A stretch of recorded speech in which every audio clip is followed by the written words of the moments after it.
Andhra Pradesh deputy CM Pawan కళ్యాణ్ను Sugali ప్రీతి తల్లి పార్వతి తన కుటుంబ సభ్యులతో కలిశారు. సుగాలి హత్యాచారం కేసును సీబీఐకి అప్పగించమని జీవో ఇచ్చారు. కానీ సీబీఐ వరకు వెళ్లలేదని డిప్యూటీ సీఎంకు తెలిపారు.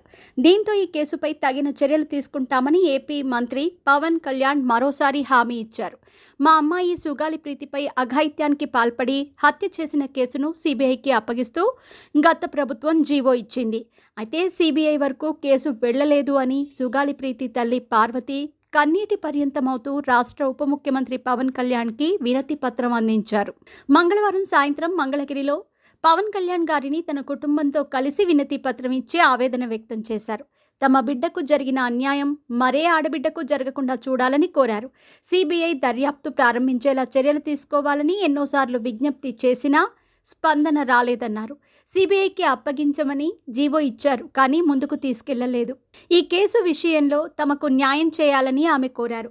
ఉప ముఖ్యమంత్రి వర్యులు పవన్ కళ్యాణ్ స్పందిస్తూ సుగాలి ప్రీతి కేసు విషయంలో ఆమె తల్లి పార్వతి పోరాడుతూనే ఉన్నారని, ఈ విషయంపై పోలీసు అధికారులతో మాట్లాడతానని తెలిపారు.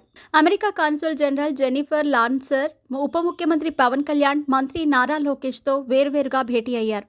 రాష్ట్ర ఉప ముఖ్యమంత్రి పవన్ కళ్యాణ్తో US consul general Jennifer Larsen మర్యాదపూర్వకంగా భేటీ అయ్యారు. ఉప ముఖ్యమంత్రిగా బాధ్యతలు స్వీకరించినందున అభినందనలు తెలియజేసి జ్ఞాపిక అందజేశారు. జెన్నిఫర్ లార్సన్ను ఆమె బృందాన్ని పవన్ కళ్యాణ్ సత్కరించారు.